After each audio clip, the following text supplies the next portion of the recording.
Hey everybody, Gromos here with another short was on the video.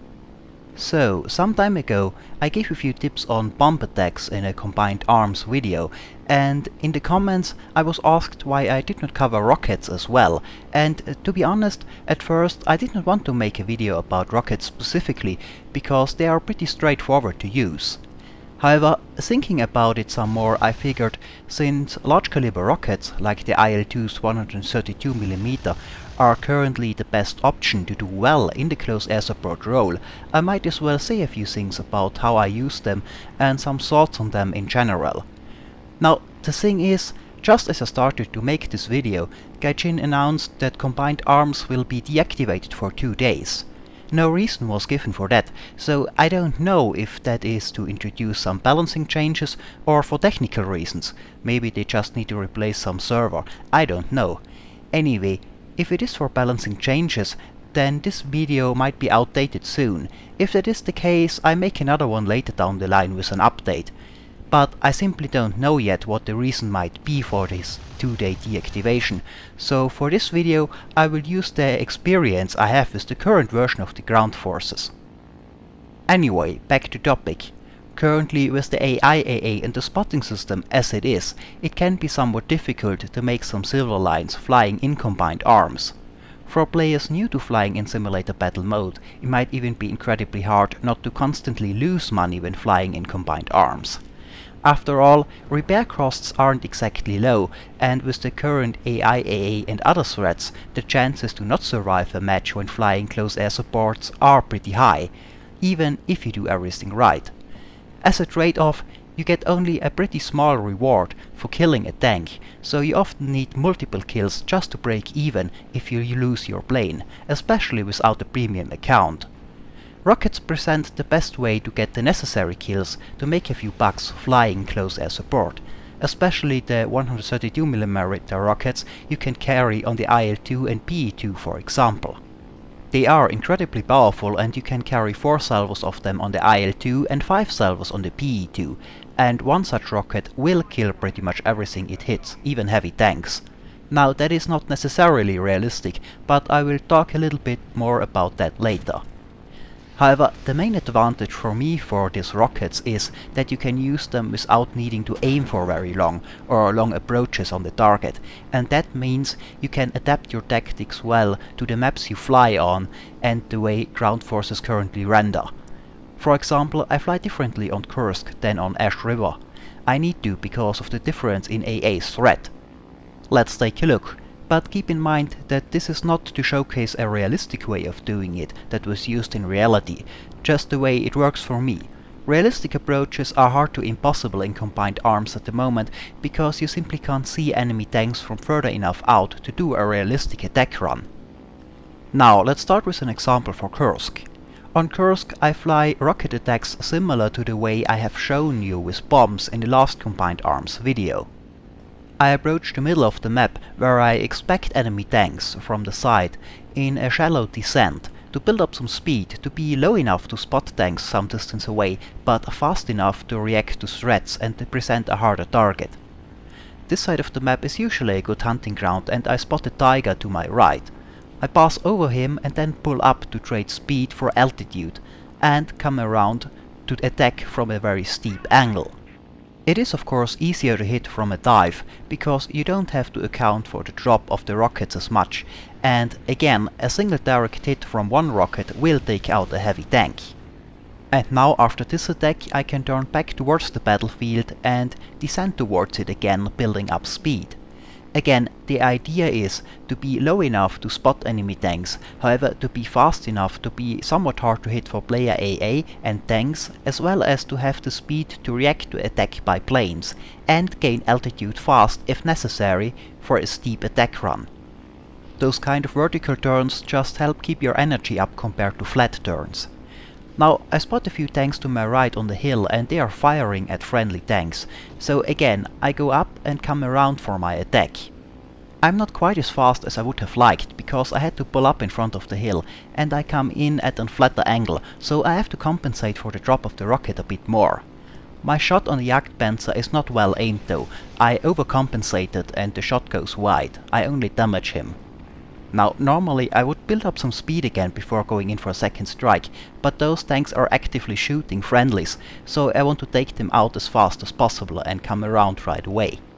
This time I line up for the Tiger, and this time I aim more carefully and get it right, and the shot hits the mark. You can see at this range you don't need to compensate too much for drop, and it is easy to overcompensate if you're not careful. Now I've only one salvo left and I saw 2 tanks remaining.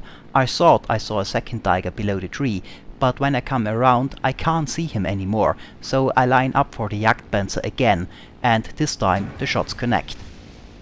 So that is an example for how I like to use rockets. Pretty straightforward. However, the success of this kind of flying depends on the map. It works well on Kursk and to a lesser degree on Jungle. On the other small maps not so much. The problem is, as you might have guessed, the AI AAA and the map size. On Kursk, AI AAA is not as big a threat than it is on Ash River or Carpathians, for example, so you can afford to do vertical maneuvers to keep your speed up, and as you could see when I did the first attack on the Tiger, I got pretty high there. If you tried it on Ash River, chances are the AI AA will hit you.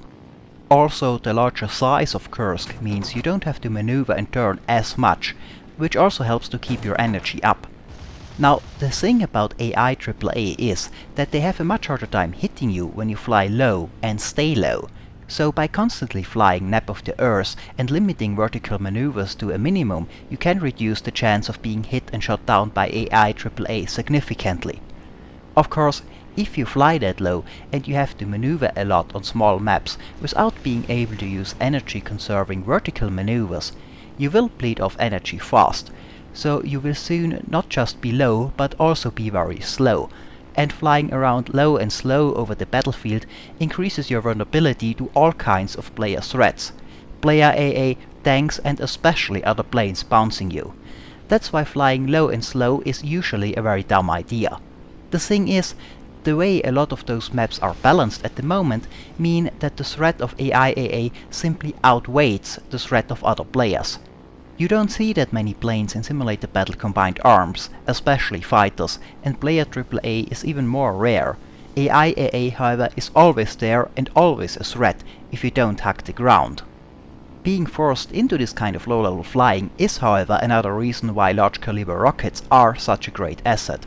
Because they are the best way to actually get kills in such an environment. Cannons for the most part need to hit the top of a tank from a steep angle to be really effective, and this again requires you to fly high before the attack. And even the larger caliber guns that can get through the side or even the front of a tank very often need multiple hits for a kill. Bombs also need a somewhat accurate approach to be precise, which is hard to do from low-level flight. Sure, you can put a large delay on your bombs and drop them while flying straight over a target, but if you see them pop up only in the last second and they are not already right in front of you, you will often have trouble adjusting your course fast enough to fly over the target for your bomb drop. The best way to get good hits with bombs is again to come down at an angle from altitude, which again makes it easier for the AI AAA to hit you. With rockets, however, you can aim and hit very quickly if a target shows up. You can even use the rudder to basically fire in a side slip and hit the target while flying at a little bit sideways. Now, that was criticized in the comments in one of my earlier videos that I do that, but adjusting for velocity vector of the plane that is added to the rocket in such a case is not that hard.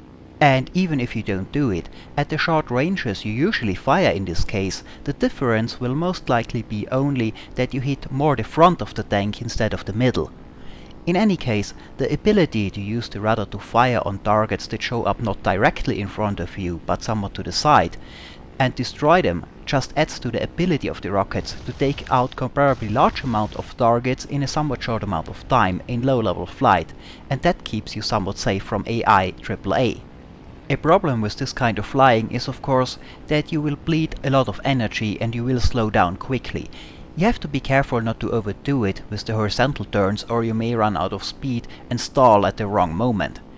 That is the reason why I prefer the original IL-2, the one without the tail gunner, over the IL-2M with the tail gunner. The newer version of the IL-2 is just much heavier and loses speed much faster and is in general less maneuverable. That is also a problem with the heavy PE-2, which otherwise shines with its ability to carry 10 132mm rockets. I would only use the heavier planes on maps like Kursk or Jungle, where you can keep your speed up better. On maps like Ash River, Carpathians and especially Karelia, the lighter plane performs much better in my opinion. Speaking of Karelia, this map is of course still the most challenging to fly over. On Karelia you really have to fly attacks on lower than treetop level to be safe from the AA, which in combination with the very narrow battlefield makes it extremely challenging to get anything done on this map in a plane. But I think it can be done if you're good enough. So overall I would suggest to use a high-speed approach with vertical maneuvers and attacks from high angle on Kursk, and the beach area of Jungle, as long as you're not too close to the AA on this map. On Ash River, Carpathians and especially Karelia you need a low-level nap of the Earth approach. Kuban is somewhere in the middle. The same rules are basically true. If you fly lower, the AA will often leave you alone. At higher altitude it is very accurate and will hit you. However, it is not quite as powerful than the one on Ash River or Carpathians, if it hits you, so you can afford a few pull-ups to get a good shot, but for the most part you also want to stay low. So those are a few tips on how to use rocket-carrying planes to get something done in a close air support role, and a few examples of how effectively large-caliber rockets like the 132mm can kill tanks at the moment if they hit. Now let's talk a little bit about balancing and realism of those rockets. Now, according to my information, I think the rockets are at the moment overperforming compared to the historical data. The warhead of a RS-132 is not that big. As far as I know, the rocket could knock out medium tanks with a direct hit and sometimes even a heavy tank, but that was much less likely. Close misses did not do much most of the time. For both a hit on a medium or on a heavy tank though, it just could knock out the tank. It was no guarantee. In War Thunder at the moment though, there is no could. I have as of yet killed every tank I hit directly with a 132mm rocket or another rocket of a similarly large caliber. I also knocked out the King Tiger with the somewhat larger 152mm rocket fired from a Hurricane during a test. Now the thing is that I think that rockets won't stay that way they are right now. At the moment their implementation seems to be very simple as far as the warhead is concerned. They all seem to be just high explosive and act similar to bombs. For the EI targets we had pre-combined arms, that was good enough I guess. But in reality there were of course a number of different warheads with different capabilities, similar to how we have different tank rounds of course. For example, the IL-2 did not have just one sort of 132mm rocket. The one we have in game right now, the RS-132, is the high explosive version. There is also a RSB-132, which is an armor-piercing version of the same rocket. Some early rockets did not even have a warhead and they were just purely kinetic. The M10 Bazooka of course had a heat warhead, and the 152mm we have for the Hurricane has a semi-armor-piercing high-explosive warhead. I think in the future we will see a revamp of the rockets, and I think they will get warheads that closer represent their actual performance. And I think for some rockets, like the IL-2's 132mm, that will mean a reduction in effectiveness versus tanks. And I think overall that will be a good thing, as I think at the moment the rockets are not very realistic and simply too powerful, at least the larger caliber ones.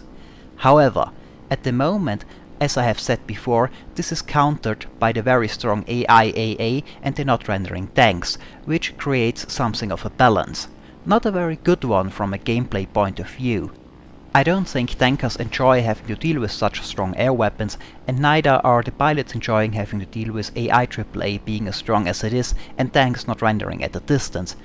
But a form of balance it is, and that is something that needs to be considered when changes are made in the future. From both sides, even though I consider quite a few of the rockets and bombs to be too strong at the moment, if it gets changed before the AIAA gets fixed, flying will not be worth it.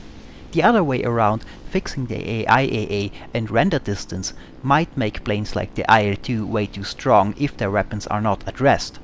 Though players might play more AA and fighters once the AIAA is fixed, that might also help. The rewards would also need to be adjusted though. At the moment, killing lots of tanks is pretty much the only way to make some money flying close air support. If air weapons are adjusted, income for killing and damaging ground targets needs to be adjusted as well to make up for that. Overall, you can see that there is still a lot of work to be done when it comes to balancing and realism in simulator battle combined arms. But I hope this video may help you to do some effective close air support in the IL-2 until this is the case. And this is it for this video. As always, I hope it was entertaining, thanks for watching, and maybe I'll see you next time.